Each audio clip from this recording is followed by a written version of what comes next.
Welcome. I'm Nick Edgar. And I'm Jess Frost. And we are the co-founders of the 3E Space. This is our podcast. Have you got space for this? An unscripted and unplanned podcast dedicated to curious, messy, and imperfect conversations about the human experience. Each week we will pick a topic at random that you, the audience, has said, I'd love to see Jess and Nick explore this topic. So without further ado, grab yourself a cuppa, let's explore, get energised and feel empowered together. Let's go. Let's go. Good morning. Good morning. It is morning as well, early morning. Early morning, crisp. I know. Welcome to another episode of Have You Got Space for This? I have actually. Yeah, I've got loads of space this morning. How are you feeling? Yeah, I'm pumped. I'm really excited. What are you excited about? I love doing this. So whenever we get a chance to come here and record, all the parts of me get excited, and whatever topic it is that we're going to discuss, it's always a good conversation with you. So, I love that. I am feeling really good. Like a little bit tired, but it's been such an amazing week. Like the evenings have been jam-packed. Like literally been working until like 9:30 at night, holding space and stuff. But I finished my Courageous Confidence course, which is the first cohort I've ever ran. I've done Courageous Healing for adult children of alcoholics, but I really wanted to do something that was about kind of confidence, self-worth, almost like manifestation vibes, like really believing what's possible and what we can do and like shining our light. And it was the most emotional closing ceremony. 11 women that interested me to be their coach and their space holder, and I always believed that like the perfect people join the spaces, and it really felt like mother wound healing at its finest. Like a lot of us as women really struggle to feel safe around other women, and to hear the comments of how it felt like we were sisters and you could just be your authentic self. You didn't have to be high vibe. Like you could just show up exactly as you are and be held. So that's kind of stoked a fire in me. Yeah. You know, and when you put these things out into the world, like I have no idea if anyone's going to find it of use or, you know, if it's ever going to catch on. But yeah, each time it kind of affirms why I'm doing what I do. So it's been a really good week. And obviously we've started DPU with Josh, and yeah, it's really, really good. I feel the perfect place. I'm meant to be here. Yeah, no, I hear you. I hear you 100%. I'm right with you on that. And I think we've learned over the past 2 to 3 years that any space which allows people to be witnessed in their truth encourages everybody to lift each other, because there's so much in common in terms of the experiences that we all share that in our day-to-day lives just don't ordinarily get spoken about. So we can feel lonely in those experiences. Yeah. So much power in peer support and community. Yeah. And especially for COAs, like it's such a brave thing to step out of that self-isolation and that hyper-independence to lean in. I've just got so much respect. So yeah, I feel fucking great. Is it my turn? In that case, it's I heard your voice tones then. Like that was a beautiful part of you that I love dearly. I love all your parts. Managing pain. Wow. Thank you, Rena. This is a big one. And you know, sometimes I think when I look at the word pain, you can think of a physical pain, of how I manage pain. Period pains. But I think one of the biggest pains that I've had to be with and sit with is my emotional pain. How about you? For sure, absolutely. Arguably for me, in many ways, the most challenging pains I regularly experience are the pains that want to keep me where I am and stop me being the person that I know myself to be in terms of the actions that I take. Yeah. So this is going to be a banging topic. I think we've talked about it a little bit, haven't we, about like how the Western world is when it comes to pain and how we are just taught to numb it. Take painkillers, get medication. Pain equals bad. Pain equals something that we want to get rid of as quickly as possible. Yeah. Because it's uncomfortable, because it tells us that something is wrong. But we never ask, is it appropriate? Yeah. Especially when it comes to emotional pain. Yeah. And yeah, maybe that's a really good place to start. Because I don't think people take it as seriously. Like if you break your leg or if you're in serious physical pain, but when you're in emotional pain, like deep, deep, deep emotional pain, that can get it can go under the radar. That's why we see addiction. Like it's one of the main reasons in my view that addiction exists. And I think, if I think about my own journey, and especially the own 5 years, and even this week, learning to sit with my pain, learning to tune in and be with what's happening, because I do think so many of us, and I think they call it I think Bessel might call it like the pain body, but like so much of our body is holding on to this energy, this experience that wasn't able to complete, these energetic wounds that we have that will, in our current life, in our current present moment, get activated, transport us unconsciously way back when. And I even had to do it this week where I got triggered by something and I noticed my body, like that pain body, like flare up. And that would normally be where I do something to distract myself. Yeah. Busy myself with work, eat, drink. And we've been consciously, intentionally trying to tune in more, haven't we, to this kind of stuff and do more of the somatics to sit with it. And yeah, I was able to kind of sit and identify, oh my God, this is a deep, deep, deep wound. Like a deep wound that I'm not seen, I'm not heard, like I'm invisible. And the pain that I could feel attached to that was like, it feels like acid running through me sometimes. But actually, when I was able to be with and sit with and kind of haven and soothe myself through that and just be with the pain and be with that version of me that's feeling it, like, it really is transformational for me. And it's not easy. And I'm not saying I've got it nailed, but we even did a practice, didn't we, as part of DPU where, we were doing some mirror work and like, the shame and the pain that came up with some of that stuff. But being able to be with the pain is how you move through the pain. It's how I believe you create an opportunity to notice what lies beyond that. Yeah. Yeah. And that's really powerful, I think. Yeah. And in both those examples, and I can think of examples of my own as well, very similar. My initial response is always, once the self-awareness is there, that I'm feeling something and where I'm feeling it, it is still to want to swerve away from it. Yeah. Or try and ignore it or distract myself from it or numb out in some way from it. But I am getting so much better at sitting with it so that I can experience it and try and connect with it. Yeah. And try and be curious about allowing my body to reveal what it actually is. I think in the past, and this is probably because of how we're all conditioned, I'd feel the pain and my mind wants to make sense of it in a logical way so that it can explain why I'm feeling it. And actually, if I go back a few years, it would have always looked for things outside of me to explain why I was feeling a pain inside of me. Yeah.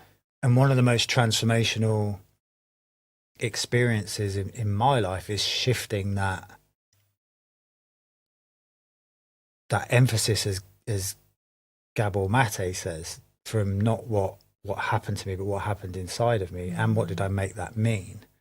That for me, like, was so transformational because it created a shift in me that allowed me to regain the opportunity of regaining my power over what I was feeling. Yeah. Do you know what I mean? To really think, oh, I've created some of this myself, and I continue to create some of this myself because I'm abandoning myself. Yes. And putting the responsibility outside of myself to create change for myself within. Mm-hmm. And I think we kind of do that because if we think of traditional pain, we go to somebody, we give away our power to go to somebody to explain, diagnose, tell us, why am I feeling what I'm feeling? And to possibly medicate it for me in some way. Yeah. Or to give me a treatment plan. Yeah. That we will follow and then hope that that works and that the pain goes away. And I think in some cases, like for you know, if I cut myself and I treat it and I put a plaster on it and eventually it will heal. Yeah. It doesn't keep bleeding. So true. And emotional pain is very different because I think that metaphor runs true, that we will continue to keep bleeding when that wound gets triggered. Yeah. Until we find a way to understand that we have the capability within us to work with that pain. Yeah. And to transform it into something different. Yeah, the capacity we've got for pain is it's really reliant on how much our parents were able to hold it. Like so many of us were like, as soon as we'd fallen over or we'd hurt ourselves, it's like, oh, there you go. Let's make you laugh. Let's make you laugh. Yeah. And like, don't cry. And I really believe, like, you know, when I just speak to my own experience, that these parts of me, these real young parts, almost get frozen in those moments. They're like desperately trying to protect me by holding on to so much, whether that's the grief and loss that I've experienced, the pain of so many different things. And that's that burden that they're carrying. That's that weight that they're carrying. But until we can find more safety to feel it and be with it, I can understand why we're just going to hold on. And that stuff taps, doesn't it? It's like, hey, are you going to see me? Do you think then, when you were just reflecting on, you know, those common examples of not allowing a child to complete that pain cycle on their own terms, in their own way? Yeah. And I'm really curious about that, as to what effect that conditioning does have as part of all of this. It must absolutely bear our ability or non-ability to tolerate and understand and be curious about whether the pain we're feeling is appropriate or not. Yeah. And I think, like, if you like, I think we might have spoken about this before, but when animals are in distress or they're under deep stress, threat, you know, when they find a degree of safety, like, they'll shake, right? And I think as humans, we've just learnt to just like hold it in, push it down. God forbid we feel it or talk about it. And I just wonder if we were just fully allowed as children to just say when we feel really upset, I'm like, let's have a tantrum. Let's be really deeply sad. Let's say we're really scared without someone trying to make me feel better. Yeah. Because I think when we are making those like key assumptions about ourselves and our environment, like, I can understand why we think, God, feeling things is really unsafe. It makes people feel very uncomfortable. But I think this is when I used that Gabor, when I quoted, hopefully not, didn't butcher it, but that part about what did we make it mean. If you're a small child and you're seeing that you are going to internalise that pain is bad, or pain is something to be got over as quickly as possible, to be avoided, to be stoic through. Yeah, it's weak. To laugh about, to whatever that messaging is. Yeah. It's fascinating, really, isn't it, when you begin to unpack it? Yeah. And like people say, don't they, like, to feel grief is to feel love. Like, I think to be able to hold the real dark, sticky, messy, you can feel the joy. I think you can feel the full spectrum of what it means to be human. But we learn to forebode both sides, the real glimmers of life, yes, and the real dark, painful parts of life. But from what I've noticed in myself is when I can sit with it and I can soothe myself through it and I can allow it to be seen and I can look it in the eye, it doesn't stay as long. I think, how many seconds did it take to complete an emotional, whatever it is? I want to say like 90 seconds, something around that. But like, that's the reality. Like, it's a chemical explosion. You're having this experience within the body. But like, yeah, when you're holding that in and you're like layering and layering and layering and layering, it's going to feel deeply, deeply, deeply painful. But maybe that's where, I mean, if you come back to the phrasing of the topic, managing pain. Yeah. Like, that's like white knuckling, almost like controlling it, isn't it? It feels like, yeah, I just want to get curious about that just for a moment. That to me suggests that we're talking about more longer term pain or chronic pain. Yes. Or pain that doesn't have that cure. Yeah. Whether it's emotional pain, physical pain, whatever that might be. So I think if that is your reality, yeah, managing pain feels quite appropriate. Yes. And I think it's important to explore that. But I think this is, and I can only speak to like a level of like fatigue that I experience. But I know there's a lot of people that we know that are experiencing that chronic pain. Yeah. And not just the physical pain. You've then got the medical gaslighting. You've got the not feeling seen and not feeling heard in your experiences. We see this a lot in the spaces where we support people who have experienced narcissistic abuse, like autoimmune problems, chronic pain. So you've got the physical attack on your body and that physical pain, which people might try and medicate.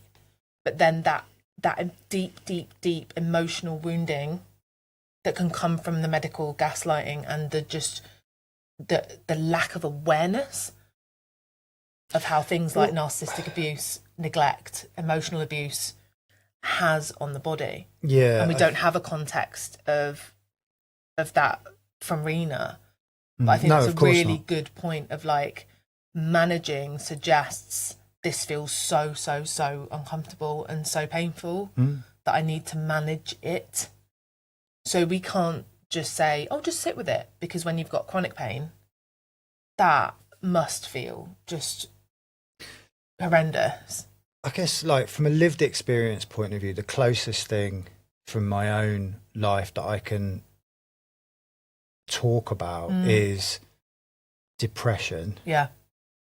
And I came across it in the Move, actually, a consultant psychiatrist's report from back in March 2013, so 12 years ago. He described me as having a recurring depressive disorder. Ooh. That's what. And I don't think it was even like a solid diagnosis. It was it could be it's likely like to be yeah. And it said it was like, and he's being adequately treated with venlafaxine, so my antidepressants, and then goes on to say he would benefit from an extensive psychoanalytical stint in therapy, which is what I went on to do. So I suppose managing it in that context. But as I look back with compassion on that version of me, that phrase, recurring depressive disorder, what did I make that mean? I made that mean I'm going to feel like this for the rest of my life. Yeah. I'm creating that inside myself because of that well-meaning diagnosis. And I found that really difficult to sit with. And I remember exploring that in therapy of trying to understand. And again, I think my understanding then was this kind of now largely debunked theory that it's all about chemical imbalances. Do you know what I mean? Yeah. Whereas actually the real root cause was unresolved trauma and a nervous system that was going wildly outside of my window of tolerance into high anxiety, followed by those depressive episodes. Yeah. So complete dysregulation. Yeah, just massive all the time. Yeah. But because I wasn't paying attention to that, because I didn't have the knowledge that I have now, and I didn't have the experience I have now, and I didn't have the mic. There goes the mic. The mic doesn't want me to speak.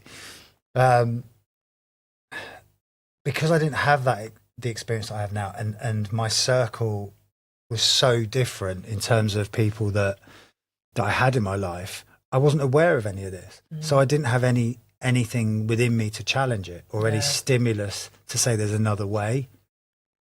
So I think what I would suggest is, not even suggest, if I was to go back 12 years with even a little tiny bit of the knowledge I have now, I'd want to have curiosity to explore other things. And ironically, that is what I ended up doing 4 or 5 years after that. That was when I opened myself up to more holistic therapies, treatments, practitioners, ways of thinking, feeling and being that previously, as a pretty kind of normal, middle of the road kind of guy, that I would have thought these are just they're not accessible to me. They're not accessible to me because I'm already struggling. And if I'm going to take advantage of breath work or Reiki or hypnotherapy or any one of a number of other things that I've since tried, and many of which I use regularly, I'd have just thought, I can't go from where I am right now in the pain I'm in to meet you where you are, to do the thing that you want me to do that's telling me I'm going to feel better. Plus the fact the imagery of it just fucking drove me nuts. I couldn't relate to it. And that comes from me. That's all me. I fully admit But I had the that. same thing with meditation. Yeah. And, you know, like I've been into I've had amazing days with like monks where we've just been in silence. And just hearing how like their take on it of like, you know, the pain's created from the mind. And when you can tune in and when you can be with and just be in space with. And I'm there like at the start going, fucking load of crock. But now it was because I didn't feel safe at all not being in my mind. Yeah. Right? So exactly that. I'd say like, we don't have the answer. If someone goes, how am I going to manage my pain? I would go, I feel deeply, deeply, deeply uncomfortable giving you advice on how to manage your pain. 100%. Right?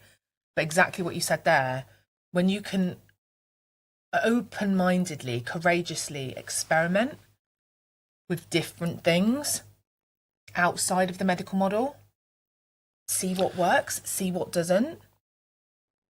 Notice how, like, labels affect you, like you've just said there about, you know, the diagnosis or what someone said in a medical room or in a therapy room.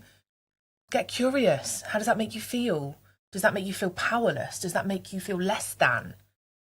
And then when we can find the courage to start with, whether it is with a bit of mindfulness or breath work or whatever that's going to allow you to notice the sensations that's happening in the body, notice what aches and pain might actually feel like.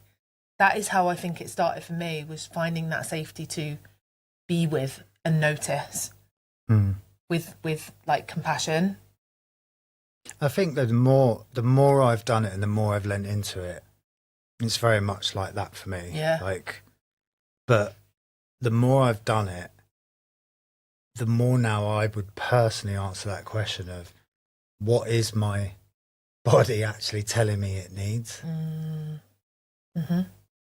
And I had actually that experience a couple of days ago, registering with the new GP in our new place. And then I'd had it in my mind that I'm probably due like a full MOT, having recently turned 50. And something in my body was telling me, like, ask about it. Just ask about it. So I did. And now I've got an appointment in a couple of weeks. And that made me feel like inside, it made me feel like I'm taking care of myself it's not even preventative. Well, I suppose that's part of it, but in a loving way, that I'm worthy of exploring from a proactive perspective tuning into what I need. And I think it's the same even in a fundamental way. Like if I'm feeling anxious and nervous, I need to do the things that are going to work for me and not abandon myself. So at every level of what makes us human, I think it is just about tuning into that self-awareness of who do I know myself to be? Yeah. And to listen to that. Yeah. Yeah. I would say probably like as the last thing to this particular topic is to get curious about what pain means to you. Start with that. Yeah. What's prompted that? What's prompted you to want to manage? What pain are we talking about? How does it make you feel when you sit with even the word pain or the pain that you have? Because there might be parts of us that just immediately want to avoid. But get curious about how maybe you can start to be with and explore. No, I like that. As you were talking then, just to finish very quickly, it came up this week with a client, Star Trek. I'm a bit of a secret Trekkie. And in the 6th film, The Undiscovered, I think, is it the 6th film?